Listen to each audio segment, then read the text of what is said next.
So guys, so I actually have to agree with this. I never agree with Stephen Golden on anything. However, this is something that I can agree upon, other than the fact of calling um Blake Spear a Yimby, right? So Carlsbad can't be crazy enough to elect Blake Spear as gonna be blatantly lying campaign chief to city council. Can they? Sure hope not. And then he writes, how does a 25-year-old no experience be selected to the planning commission? Something stinks in Denmark. Here's the thing. I want to get on here and say that, I have to agree with this because, you know, simply for the fact that let me just turn this off. I was just like monitoring the battery percentage on this, make sure it does get charged, the money microphone. But yeah, so I have to agree with this. Other than the fact that saying Yimby and stuff like that. So let's just go and like read this article real quick on the Coast News Group. Sabilico running for Carlsbad City Council in 2024. Carlsbad, the vice chair of the Carlsbad Planning Commission, is setting his sights on the city council dais for 2024. Oh,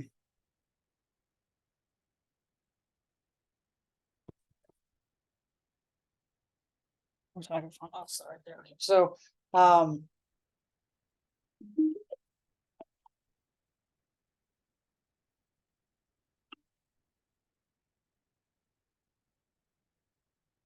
announcing his campaign on Tuesday for the District 2 seats.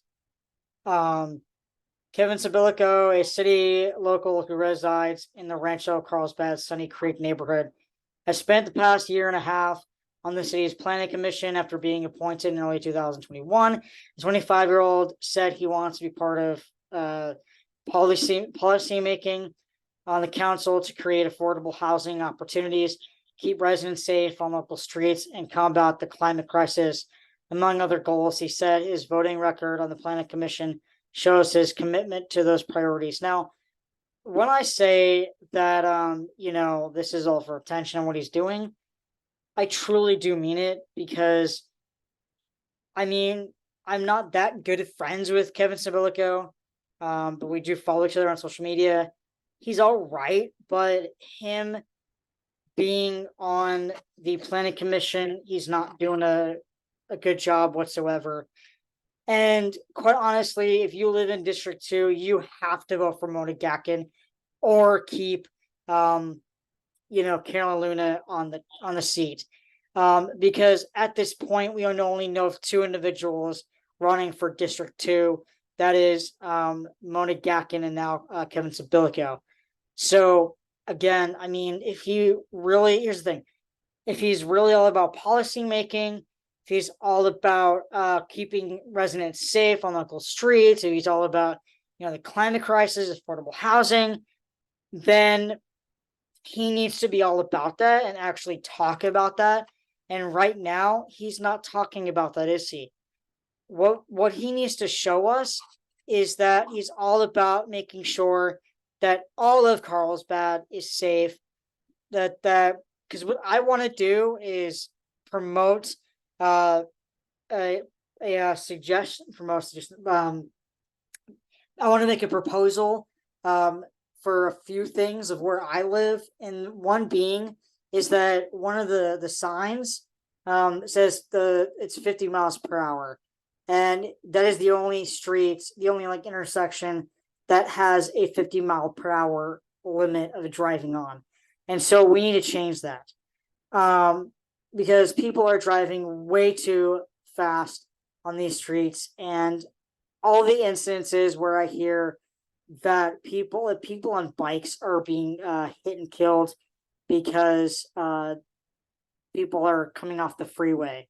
And for those of you that see me, it's because what I do is what I do because of safety reasons. So if I'm continue going straight, part of the bike lane is way over here, super duper close to the intersection, right in the edge of it actually.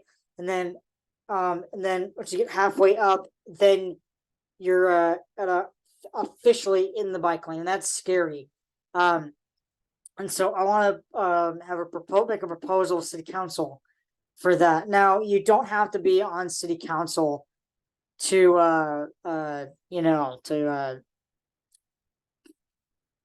to want to have these things happen.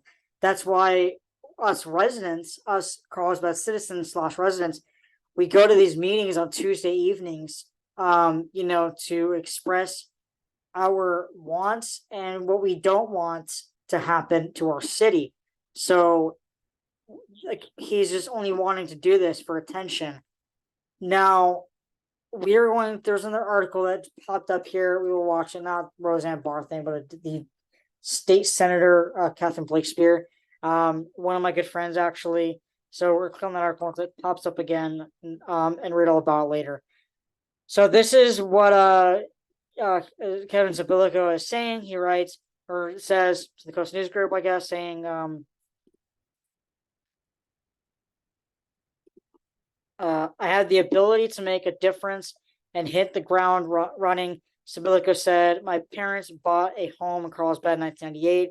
My dad was a Coast Guard officer, and my mom worked part-time raising me and my brother. I don't think a family like mine could buy a home in Carlsbad anymore, and I think that's wrong. I wanted to provide housing for all income levels in Carlsbad, and that's why I'm running. On the Planning Commission, Sabilico has cast votes in support of housing projects with affordable units like Hope Apartments and Emergency Declaration for Street Safety. He also voted in favor of permits advancing improvements at the Carlsbad desalination plant. Outside of the commission, Sabilico has been a part of a round of dozen local, state, and federal political campaigns, and currently owns a political consulting business. Yeah, right. Yeah, right. Like, how can a 25-year-old do that? 25 years old, and he says he's claiming that he owns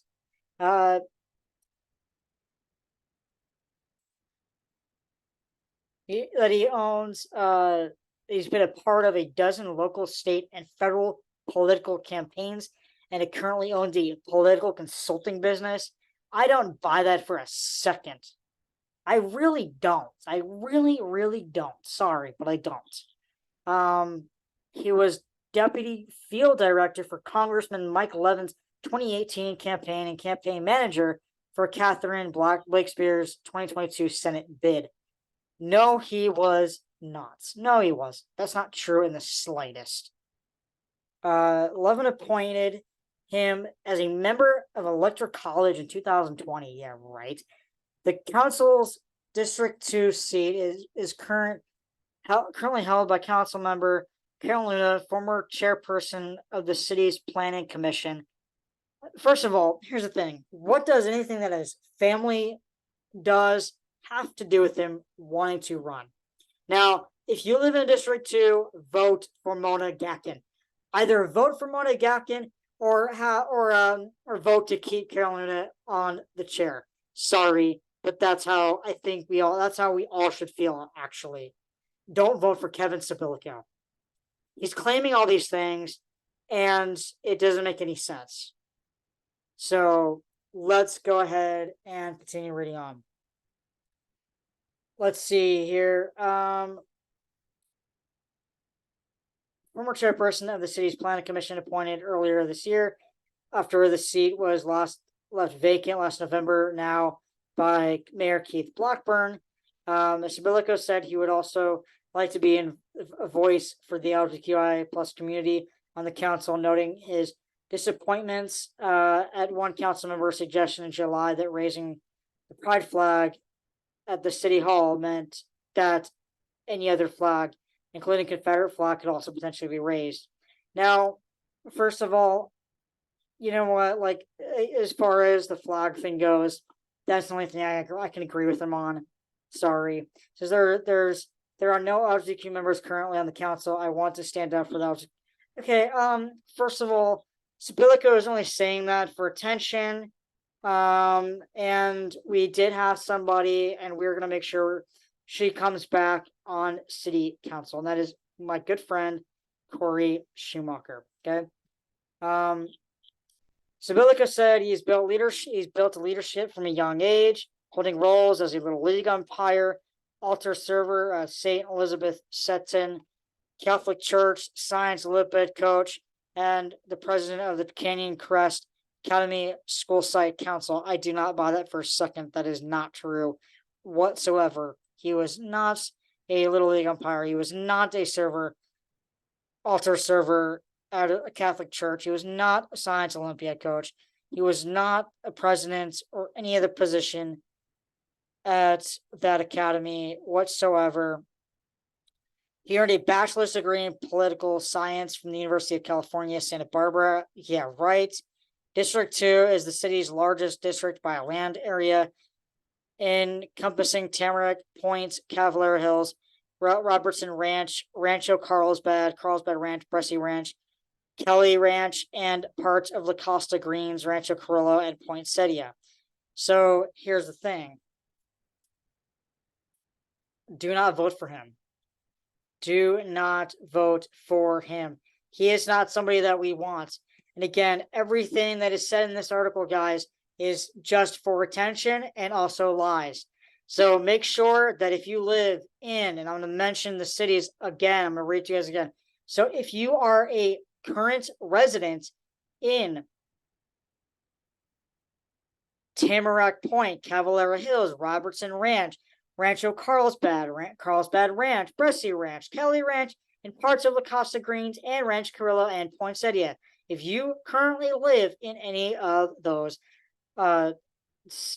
districts of Carlsbad, when it comes up in November of 2024, which is right around the corner because it's going to be next year, do not vote for him.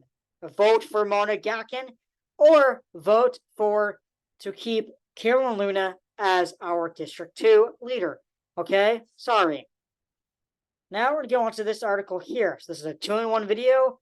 It was just going to be about, I'm going to still title it. It's still going to be titled the way I titled it.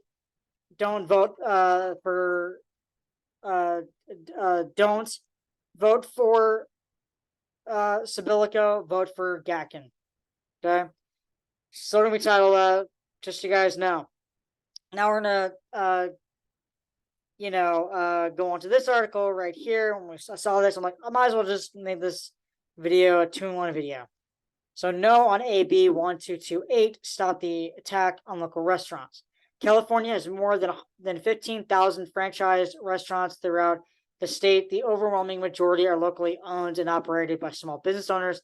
Assembly Bill 1228 Holden attacks the rights of local restaurant owners by forcing national fast food corporations to exert more control over franchise restaurants. AB 1228 would eliminate the local control restaurant owners have to operate their small businesses, fundamentally destroy the franchise model, shut down locally owned restaurants. Let's continue reading on. Here's why a growing coalition of local restaurant owners, social justice advocates, and ethnic business leaders strongly oppose AB 1228. And then this lady right here, her name is Marisol S., and it says here that she is a local restaurant owner. Let's go ahead and read this again and then read on this.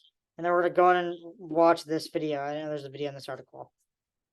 Okay, so I'm going to reread this part right here, and then read all this, and then we're going to click on the video. And if there's an ad, I'm going to mute it because I don't want to get copyrighted. So if there's an ad, when I play you guys YouTube videos or any videos in general that are on social media, and if it so happens to have an ad, I'll mute the video while that is playing and the ad's over with. I will unmute it for the video because I don't want to get copyrighted. All right, so let's just so you guys know, if that's why you guys are wondering why I do these videos, that's why. Okay, it's same thing when I'm going live and I'm showing you guys the videos from one of my phones. Okay, cool. All right, here's why a growing coalition of local restaurant owners, social justice advocates, and ethnic business leaders strongly oppose AB 1228. AB 1228 is an attack on the rights of local franchise restaurant owners. AB 1228 would shut down local restaurants and eliminate jobs. AB 1228 would incentivize frivolous lawsuits against local restaurants. AB 1228 is an unnecessary new law that will add more bureaucracy, and also AB 1228 would lead to higher food costs. Now, in this video, we're gonna watch all the videos. Actually, there's like a lot. There's a few videos. So we're gonna play this video first. Matt a restaurant owner in Lake Elsinore, California, and then we're gonna play this video. Takes away rights of local restaurant owners. So watch this video, and then afterwards we're gonna watch this video, and then this video right here. So first, let's read what it says on here before each video. So with this video, we're Matt a restaurant owner that says located in Lake Elsinore, California. Says AB 1228 would take away the rights of local restaurant owners like Matt to run their own businesses. All right, so let's play the video. As a proud franchise owner, I strongly oppose Sacramento's new attack on local restaurants. AB 1228 would force national fast food corporations to take more control over local franchise restaurants, taking away the rights of local restaurant owners to run our own businesses. AB 1228 would destroy franchise businesses like mine. Join local restaurant owners, small businesses, and minority business leaders across California. Stop the attack on local restaurants. Stop AB 1228. All right, so this video, multiple of diverse local franchise restaurant owners oppose AB 1228. Let's watch this video where she's talking. Franchise businesses provide a unique opportunity for women, immigrant families, People of color, and countless others to be small business owners. But now, some Sacramento politicians are pushing a drastic new bill.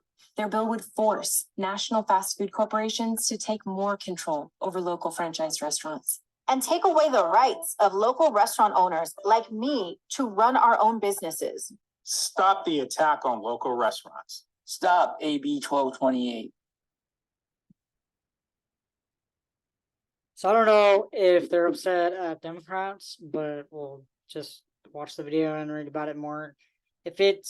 I'll support it if they're attacking, if these are all Republicans and they're upset at Democrats, like Catherine Blakespear, and I'll support it if they're Democrats for Democrats, right? So I'm just saying. So we're gonna watch this one saying AB 1228 threatens the small business that Brian built to provide a safe restaurant for people with food allergies. 15 years ago, I lost my son to a food allergy. We opened up the restaurant not just to open a business, but to open a safe restaurant for people with food allergies. AB 1228 would force national fast food corporations to take control over local franchise restaurants. If AB 1228 passes, I can lose control of my own business. Stop the attack on local restaurants. Please stop AB 1228. So basically he's saying that he opened, I'm still trying to wrap my head around that, what he just said. So he said he lost his son due to a food allergy. Okay. And that's how he died, is from a food allergy.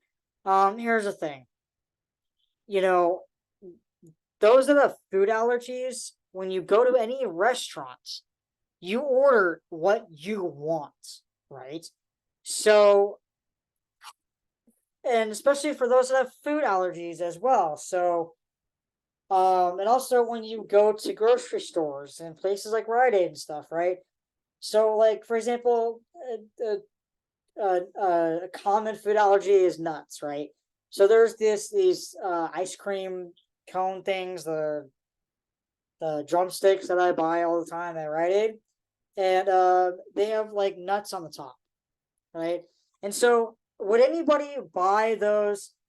Would anybody buy those drumsticks, those ice cream drumsticks, if they had a nut allergy? No, right? So it's like with restaurants too, So would you, if you get a burger, would you request a bun that has nuts on it, right?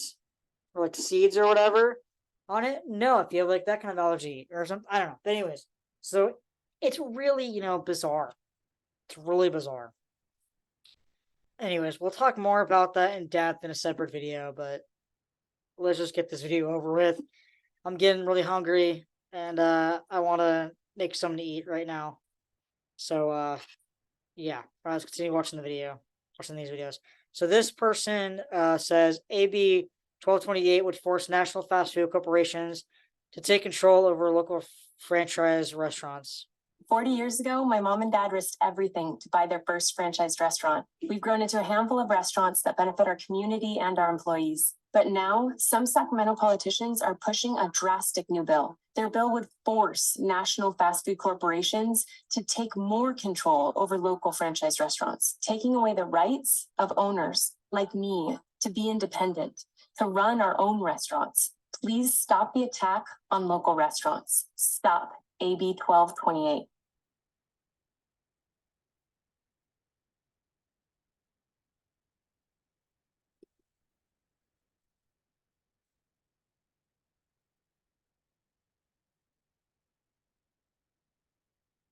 So I'm not going to read all of this, but I'm just going to have you guys pause and read if you want to.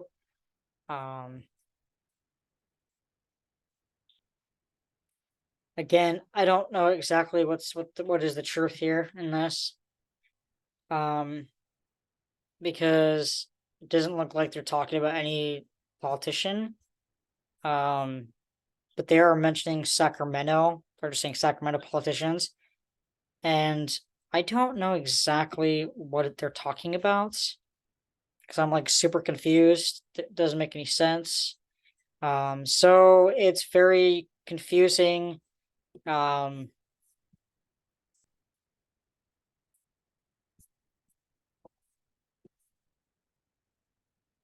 Anyways, don't forget to like, comment, and subscribe.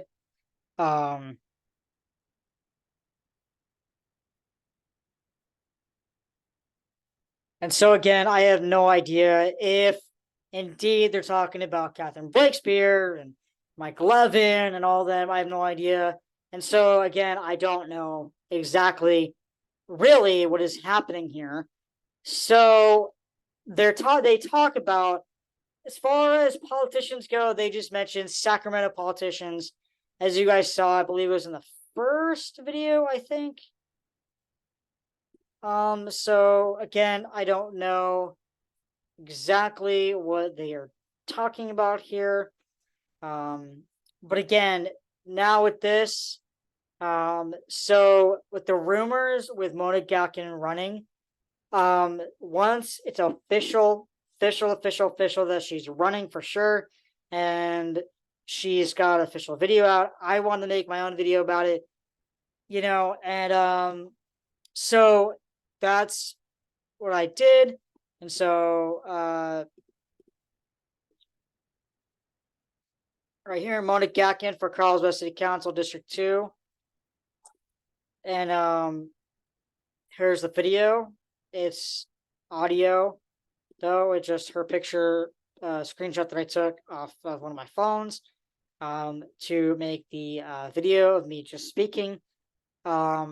Yeah, me as the voiceover in the video, and then screenshot that I took again of